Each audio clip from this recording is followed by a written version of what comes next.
Hello, y'all, and welcome back to the channel. Marquita here, and today I'm going to be doing a little book chat, a little book talk.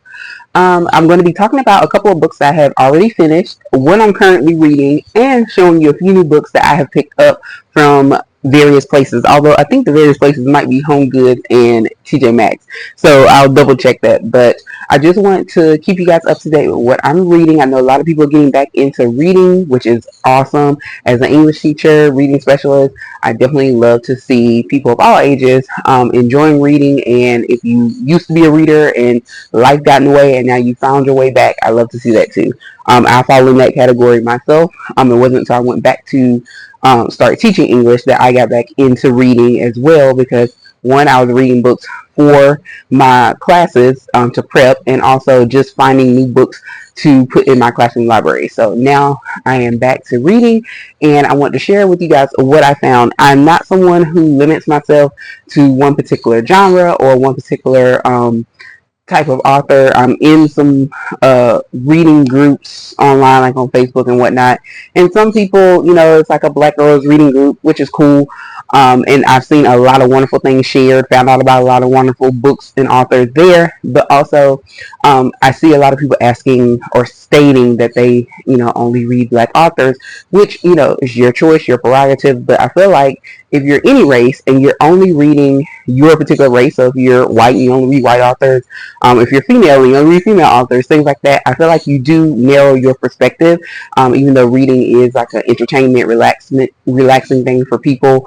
So of course you read what you like, but I would encourage people to read things or look for books that sound interesting to you outside of your typical choice. Even if 98% of what you read is like that small window where you're like all Black authors or whatnot, give like 2%, something different, a different genre, a different type of author, just to get an idea of perspectives, because I feel like people, limit themselves when they do that, just in terms of a perspective. Like, you don't have to, you can still be fully pro-Black, support Black authors, support women authors, or support a certain genre, and still dip outside of that every so often, just to get some other perspectives and viewpoints on maybe even the same issue, and compare the journey. So I just encourage people to do that. I don't feel like you're necessarily, quote unquote, missing out, but I do think you are limiting yourself to just having a broader viewpoint or perspective on an issue or subject matter or even a genre when it comes to reading, if you only read one particular type of author or one particular type of genre. But enough of my soapbox on that. Let's get into the actual books. So first, I want to talk about the books that I have finished up recently, and one was an Audible, and the other was a physical book. And I mentioned this book before, but I'll start with the physical book, which was The Hacienda by Isabel Canas. Yes, we are pronouncing that correct. Canas. This was my first kind of like I want to say like Hispanic Gothic. I don't know what the Mexican Gothic type book. It is a signed copy. I picked it up from Target, and you guys know I love my signed copies of books. But this is my first book by her, and also, like I said, my first Mexican Gothic type book, which is what this is. And this happens time frame is kind of a historical fiction, a little bit. Not really big on the fiction part, but I mean on the historical piece. But the timing, that's the era that they're in, is in the aftermath of the Mexican War of Independence. So that gives you, it's back in the day. It's not current day, but that plays a little bit into how the characters make some choices and how things are done, just because of the how things were during that time frame. Like in pretty much anywhere back in the day, women were kind of secondary to men. Men were the providers, the ones who provide the financial support. Typically, women were more of the homemakers and that sort of thing. And so we meet our good character here, Beatrice, who you see here on the front. Her father was actually, she comes from a kind of prominent family, but then when the war happens, like in many situations, her dad was essentially on the wrong side of the war. He was accused of plotting against the Mexican government at the time, and so during that war, he is taken out of the house in the middle of the night and killed, which leaves Beatrice and her mom um, kind of on their own, and so they lose their status in society, so they're no longer the upper class people that they were, and they end up moving in with, I think it's her dad's brother and sister and brother and his wife. So it would be her aunt and uncle, and the aunt especially, they kind of look down on them, like, we're taking you in because you are family, but they treat them like second class. Like, they have a small little room that they share, and the aunt is really mean to Beatrice. And so, of course, like most people, you want to get out of that situation. So Beatrice's dream is to basically marry up and kind of regain her family status, or her own status, or like her and her mom, so that they can be free of being under the aunt and the uncle. And so she does meet this man who is a little bit older, and his name is Don Rodolfo Salazana. Like, I can't pronounce names right now. Solorzano. And so he proposes. He falls in love with Beatrice. Beatrice likes him, but I wouldn't say she necessarily loves him in the sense of somebody you would want to marry and you're like crazy in love with. But she feels like this is what I have to do to bring honor back to my family and my family's name, get us back established. So that's what she's really thinking about. She's not completely, she doesn't hate him, but she's just not in real love with him. She kind of tolerates him, and because he does work within the government as well, he is gone a lot, so that's one plus. It's kind of like, I have to deal with you a little bit, but at the same time, I know you will be traveling, and I'll usually be at home by myself, have the house to myself. He also has a sister, her husband. Her sister-in-law is named Juana, and Juana is, we don't really know how to feel about Juana when we first meet her, because she comes off as if she really doesn't like Beatrice, but we don't know why. We don't know if she's just that protective sister, or if she really just doesn't like her for whatever reason, if Beatrice has offended her or doesn't seem to be good enough, because that's a big thing, is when you marry people and they're not of status. Now, one thing to know about Juana is she's unmarried, never been married, and that's also kind of a negative as a woman, especially coming from a prominent family. So her brother, they don't get along either. They're not that close. So that's why it's just kind of a lot of mixed, like, what is going on? Is it just, she just don't like nobody, including her brother, or is it something really about Beatrice she doesn't like? So we start to unfold, and she kind of goes back and forth throughout the story. You'll see there's sometimes her and Beatrice kind of have like some, kind of civil moments and fun moments, and then it's like other times it's like she acts like she can't stand the ground she walks on. So we don't really know what's going on. So that unfolds within the book. And also, um, the piece about this is Beatrice then realizes there's something going on with this house, and also her new husband has been married before. He had a wife who died, and it's kind of a mystery around what exactly happened. You know how the rumor mill works, especially with prominent families, when somebody passes away like unexpectedly at a young age and whatnot. So they don't really know what happened to her, and so that's another piece that Beatrice is learning about, and she starts to feel like the house is haunted. She When she first gets in the house, she's looking at it. It's not giving, like, it doesn't look lively. Like, it doesn't look like a woman's touch is there. And so she's thinking about all the things she can do to kind of brighten up the rooms and make it look, bring it back to life and just give it a very welcoming, inviting, make it inviting and welcoming space. Because right now it's really not. And so she ends up feeling like, there's something wrong with this house. Like, is it haunted? Is it just her imagination? What is it? So she just feels like something is out of sorts. And they have priests and things like that. So she also runs across two priests. The older priest, he kind of thinks she's crazy when she says, hey, like, can you come exorcise my house? Like, not like an exorcism, not just bless it, but actually do exorcism. And he's kind of like, no. And he's almost like insulted. And he also, I think he really thinks she's a little crazy. So he does come do like a general like house blessing, but he doesn't go any further than that. However, the younger second priest, Padre Andres, he does believe Beatrice, and he feels like something is, off about the house. So he does start to hear her out, and so they're kind of working together behind the other priest's back, because the other priest does not support any of this. And we also find out that Padre Andreas has a connection to the house as well. So that will unfold in the story. I don't want to give anything away, but we also learn his connection to the house and why, which leads to even more reason why he believes Beatrice when she speaks on, the things she's experiencing and what she thinks is going on or could be going on. I'll just say that he doesn't think she's crazy. Um, so she just feels like there's something in the house, like, like the house has its own life. So that's what it's about. But this is a Mexican Gothic horror book. But it's not, I wouldn't say it's super scary, but it does have the little suspenseful moments and it does have that. But I would say it's very mild. It's not super scary. At least I didn't find it super scary. But it was a really good book. And like I said, my first Mexican Gothic horror story. And my first book by this author, Isabel Canas. And she has a couple of other books out that I found out about. I do follow her on Instagram now, and so I think I may check out her other books and maybe add them to my collection later on. I don't think they are, if I remember correctly, Mexican Gothic, but they are. They all kind of have a character, and there's like things going on that they have to figure out. But again, the Hacienda, Isabel Canas, and I would recommend it. This book also has discussion questions in the back, and she also talks a little bit more about her inspiration for writing the book. I love when authors kind of give us a little more background on their thoughts and whatnot about the book.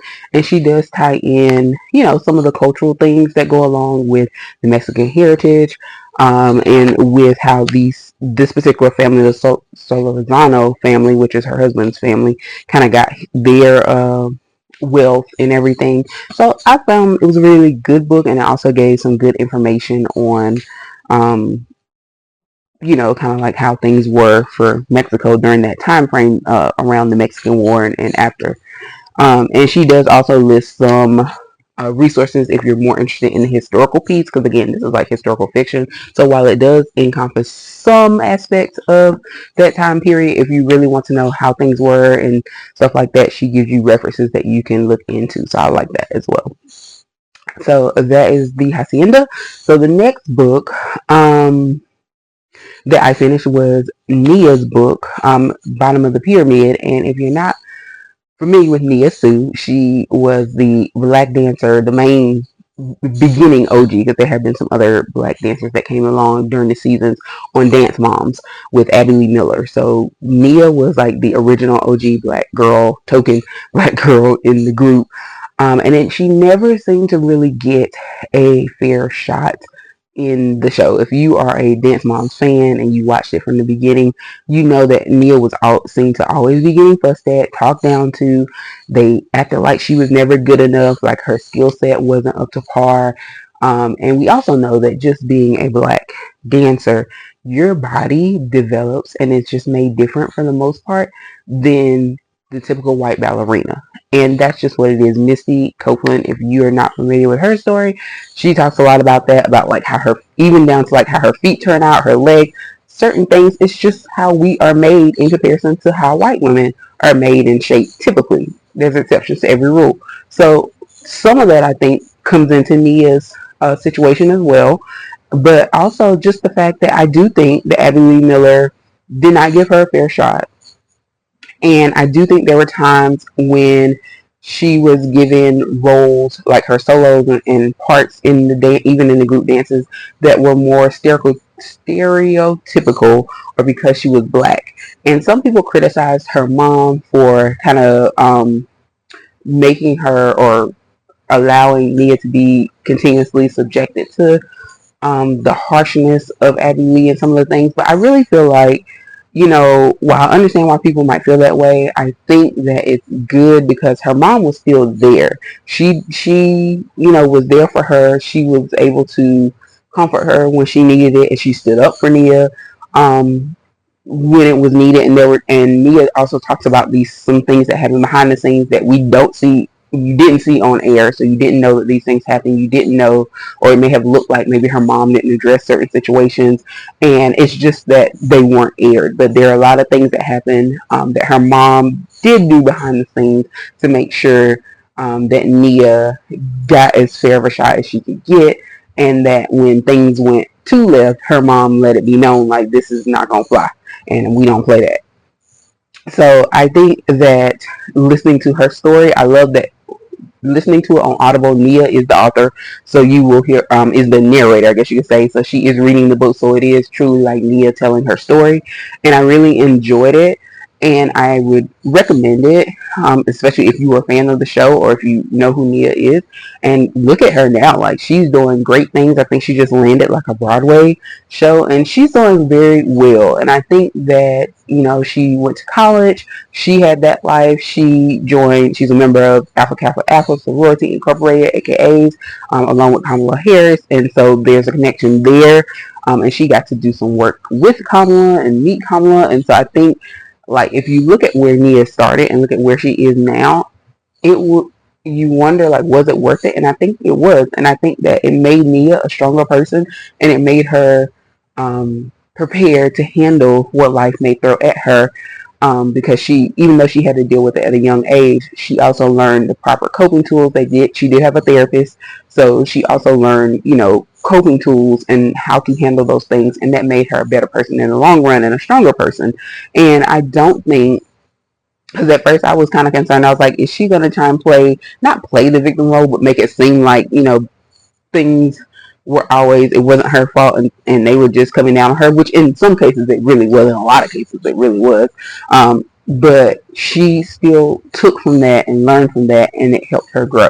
And I like the way that she talked about that and how she put things into perspective. So I think it's a really good book no matter what age you are, because of course Nia is still a young woman, and when she was coming along, like, she was literally a child when she started. So if you were thinking, like, would this be something that would be of interest to me as an older adult compared to Nia in her 20s, I would say yes, because she still talks about a lot of life lessons and things. And I feel like that's one thing that's missing when I look at, as a teacher, high school teacher, and just as a teacher in general. I've worked in many public school settings in different grade levels and whatnot. And one thing I notice is that a lot of times parents don't want to let their children face hard times or to have difficult situations. And some of that comes from the protection that I think is natural as a parent, that you want to protect your child from anything that could hurt them, hurt their feelings, make them feel sad and whatnot. And also, if you grew up in that situation or you felt like you weren't protected, you want to be what the parent that maybe you didn't have for your child. However, while that is completely understandable, and there are some situations where yes, you absolutely should protect your child when things are bad or when someone's doing them wrong or not treating them fairly, you should. But I also feel like you need to teach them how to navigate it and also let them experience it, and then work with them to get through it and to address it and to process whatever feelings they got from it. Because unfortunately, one day you're not going to be here, and if you don't ever teach them or they don't ever learn how to deal with life and how to deal with the curveballs or the racism or the whatever, especially if you have a black or brown child, they're going to crumble when something comes their way. And I honestly think that's why a lot of students now, we see children with more depression, with more attempts to take their life, because they don't have coping skills, because we always try to make it better. We always try and fix it instead of letting them have those struggles, but helping navigate. I'm not saying just let them fall and don't be there for them and take your hands off. What I'm saying is help them navigate the situation instead of trying to protect them from every situation, because that will teach them how to navigate those situations when they have to do it on their own, or when it comes again in life. They're like, you know what, this is not going to take me down. This is not going to make me upset. This is what I'm going to do to handle this. I'm going to take whatever actions I need to take, whether it be legal action, whether it be, talking to whoever they need to talk to, supervisors, whatever the case may be. They know how to properly handle the situation and cope with it instead of getting hit with it and then it being too much for them and crumbling. And I think that would be helpful for a lot of kids today. And that's what I see when I see a lot of kids who really just can't take any adversity. Life will throw you adversity no matter who you are. Black, white, male, female, gay, straight, anything else. Life is going to throw some adversity your way at some point. And hopefully you'll have the skills, the coping skills and the support system to be able to handle it and correct it instead of crumbling. So I think Nia's story teaches that and shows that, and I think that's why her mother allowed her to be in those situations that some people would say, her mom should have taken her out. Her mom shouldn't have left her in there to, be talked to like that or deal with those situations. I think that is the point that her mom was trying to make, is like, we don't give up. We don't, walk away or crumble under pressure. We stand up for what's right. And that's what she did. And I think Nia is a great person for it. So I recommend her book and her story. So again, that is Nia Sue, Bottom of the Pyramid. And Nia is from Dance Moms, the show with Abby Lee Miller. So if you're not familiar with her, I'd say at least check it out, read the summary, and it's available on Audible, and the hard copies are available in bookstores. All right, so those are the two books that I finished. And what I'm currently reading is Blood at the Root, and this is by Ladarian Williams. And I mentioned this book before. I picked this one up because this has a black male lead character, and he's like a magical person. And I just finished the Tracy Deonn series, Legendborn series, and that had a black female lead character. Similar situation, although they're not related. The plots are similar in terms of, or the main character is kind of similar in the sense of they have these magical powers that they have to figure out, work through that and figure out, one, what they are, how to use them, and the history that comes along with it. And I saw this book, and so this book was written for black males, because just like when the thing that caught my attention about Tracy Deonn's book is that it had a black female character in kind of a sci-fi fantasy magical lead, and I had never seen that before. Honestly, I'm sure there are some more out there.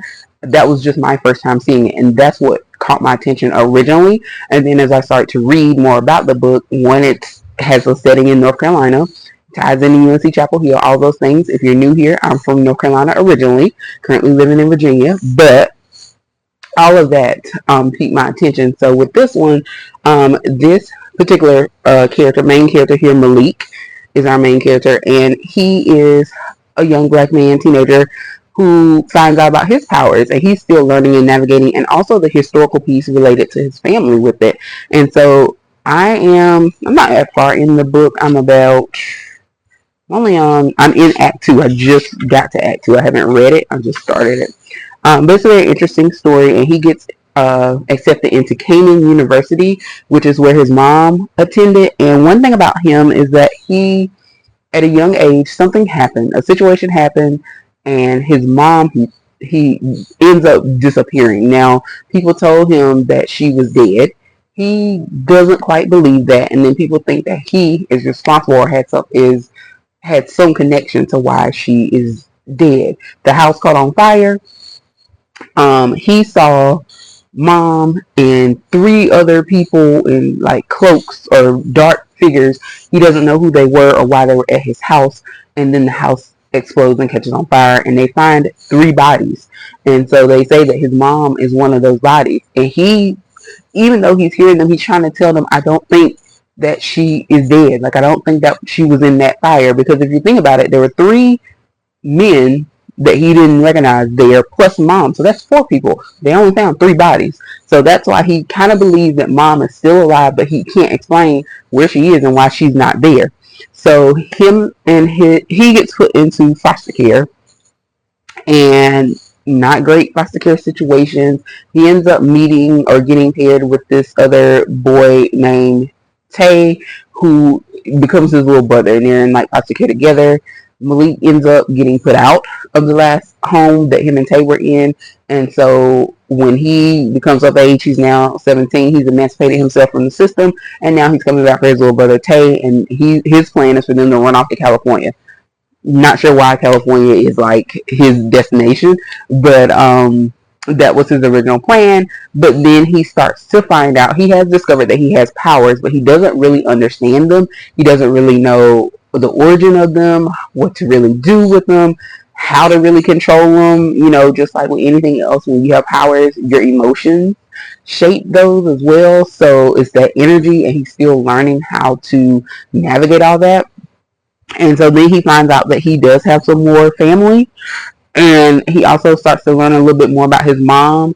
And again, he finds out that Canaan University is where she went to college. And so, of course, it's considered an HBCU, so it's like a magical HBCU. I love that. And the other thing that the author put a little note, which I would encourage everybody to read. I know sometimes people skip author's notes, but I would encourage you to read it because the purpose behind this book is so that black boys have a magical character to look up to, because that's not common. Just like I said, I never seen a black female character to look up to, and I don't remember having one growing up. So that was the purpose of this book, and I think that's a great purpose. But I also love that. And the note that's in here says, "This is dedicated to the 17-year-old black boy who the world told he doesn't have magic.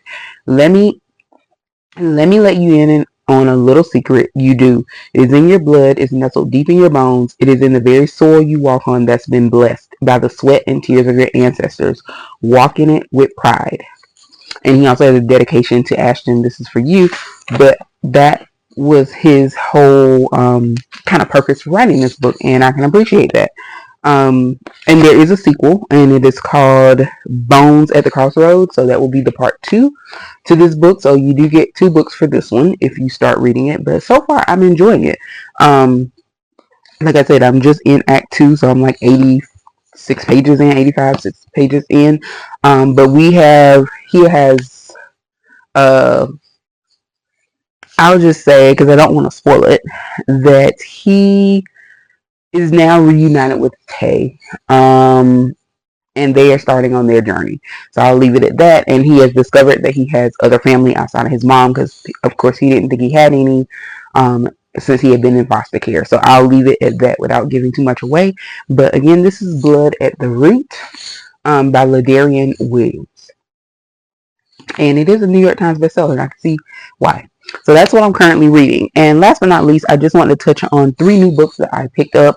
And I think all of these came from Marshalls, 2 from Marshalls and 1 from TJ Maxx.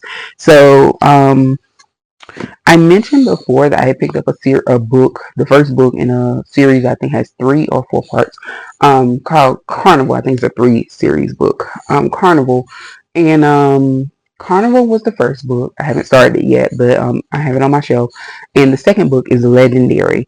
And remember, I told you guys I got Carnival from Barnes and Noble because they're having like a buy one get one half, and so it was on there. But the whole series I had seen at TJ Maxx and Marshalls before I even took an interest in it, and now I'm just like, they were in paperback, and so I got Legendary for $7.99, which again is book 2 in the series. So I have Carnival book 1, Legendary is book 2, and then I think the final book is called Finale.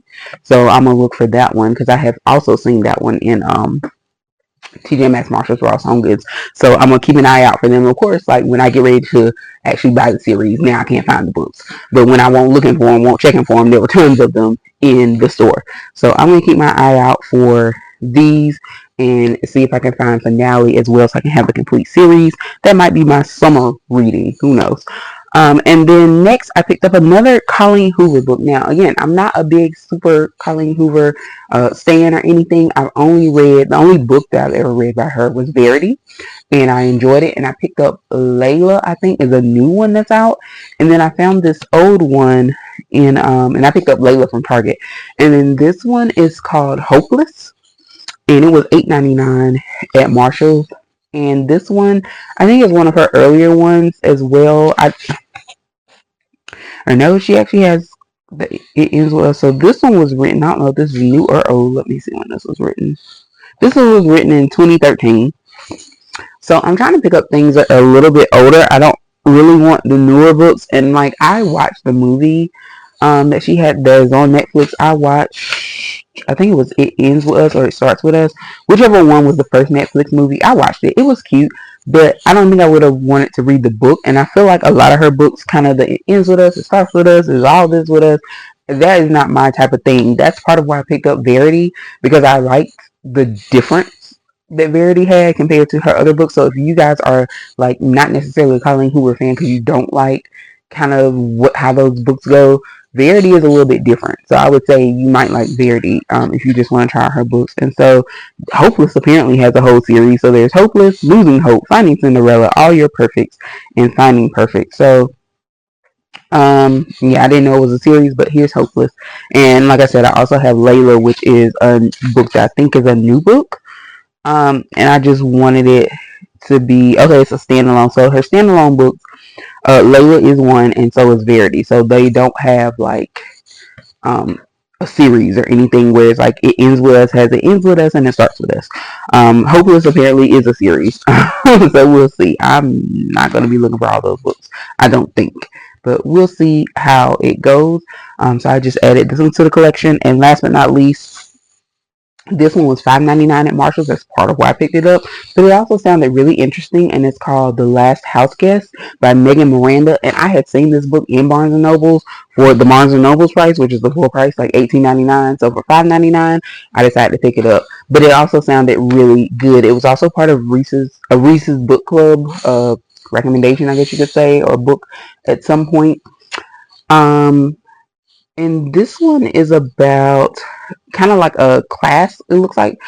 And by class I mean financial or status, not like school class. But this one takes place in Littleport, Maine, and it says that this place has always felt like two separate towns, an ideal vacation enclave for the wealthy whose summer homes line the coast, and a simple harbor community for the year-round residents whose livelihoods rely on service to the visitors. So kind of a small town vibe. You have the wealthy and then kind of your average working people, and those two of these people overlap, and one's from the wealthy side, one's from the everyday working people side, and this is considered a thriller.